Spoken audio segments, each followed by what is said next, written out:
देखिए जो जिस तरह से हमारा एक पुरअमन जो एहतजाज था, हमारा जो लॉन्ग मार्च था, उसको रोका गया। उसके बाद फिर 10 दिन के बाद जब हमने दोबारा लॉन्ग मार्च का ऐलान किया, तब फिर रोका गया। और इतनी गाड़ियाँ, मतलब इस तरह से नज़र आ रहा था कि या तो आज कश्मीर फतह हो जाएगा या जो है ना ये इंडिया और पाकिस्तान का जो है ना वो LOC है, इतनी तादाद में। लेकिन आप आवाम को अगर देखें, आप उनके जो है ना वो किस हद तक पुरजोश हैं, उनका एतमाद अख्तर जान पे कितना ज़्यादा है, और अपने स्पेशली जो वो एक अज़म करके निकले हुए हैं कि नंगे नामूस की हिफाजत के लिए, उसके लिए जो ये लॉन्ग मार्च निकला हुआ है, उसके हवाले से ये इतने पुरएतमाद हैं। और अब तक आपके सामने है, मीडिया, आप लोग आए हैं यहाँ पर तो आप देख सकते हैं कि जहाँ तक हद नज़र है वहाँ पर लोग जमा हैं, और लोगों का आपको ये हजूम किसी भी वक्त कम नहीं नज़र आएगा। यहाँ पे सुबह से लेकर रात तक इसी तादाद में लोग बैठे हुए हैं, इसी तरह।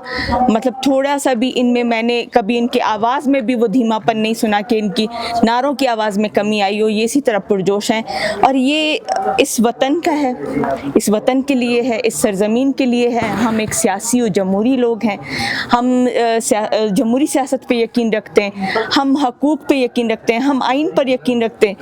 अफसोस ये है कि आइन बनाने वाले आइन पे यकीन नहीं रखते।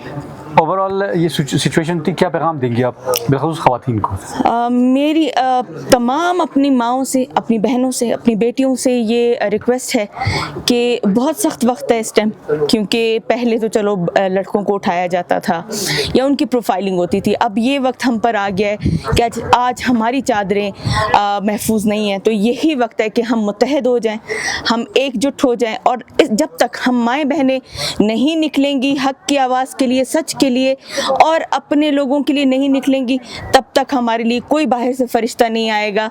अगर एक माँ एक तकलीफ सह कर एक बच्चे को पैदा करना जानती है, तो यकीन माने उस बच्चे की हिफाजत के लिए वो माँ कुछ भी कर गुजर सकती है। क्या पैगाम देंगी बलोच ख़वातीन? बिस्मिल्लाहिर्रहमानिर्रहीम। Jamila Baloch, CC member BNP।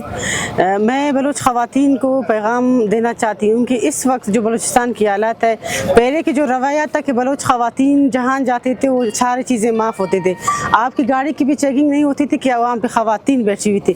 लेकिन अभी इस वक्त मैं समझती हूँ कि जानबूझकर इस सकाफ़त को, इस हमारे बलोच ख़वातीन की जो जिस तरह की हमारी जो इज़्ज़त व एहतराम, तो उनको ख़त्म करने का एक साजिश चल रहा है। तो इस वक्त हमारे लिए जो इस यहाँ पर जो आज 12 दिन हो गया, हमारे लीडर जो हमारे वालिद साहब है, जो हमारे लिए एक साया बनकर इधर बैठा हुआ है, हमारे नंग के लिए, हमारे दुपट्टों की हिफाजत के लिए, तो उनको निकलना चाहिए। इस वक्त तमाम ख़वातीन, तमाम बेटियां जो घरों में है, आज हालात यहाँ तक है कि आपको रोडों से लेकर जा रहा है। अगर कल इस तरह हम नहीं निकलेंगे तो हमें घरों से लेकर जाएंगे। तो तमाम मेरी बहनों से, तमाम बेटियों से, माओं से, बुज़ुर्गों से एक बिल्कुल पुरजोर मैं एक रिक्वेस्ट करना चाहती हूँ कि वो इस वक्त निकले, सरदार साहब के साथ दे, शाना बशाना अपने वालिद के, अपनी बहनों का, तब क्योंकि जब तक हम नहीं निकलेंगे उस वक्त हमारी आवाज़ को दबाने के लिए बहुत सी क़ुव्वतें हैं। तो इस हवाले से मैं एक बहन की हैसियत से, एक बेटी की हैसियत से, अपने तमाम बुज़ुर्गों से, अपने तमाम बलूचिस्तान से, सिर्फ बलोच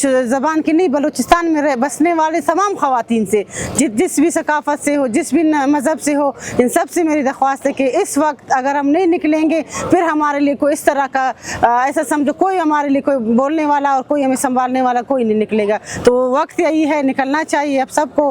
और उम्मीद करते हैं कि ये लॉन्ग मार्च इंशाल्लाह कोयटा जिस तरह इंटर होगा, तमाम ख़वातीन कोयटा का इस्तकबाल, मर्दों के अलावा ख़वातीन ही अपने रहबर का इस्तेमाल वो इस्तकबाल करेंगे। तो शुक्रिया आप सबका।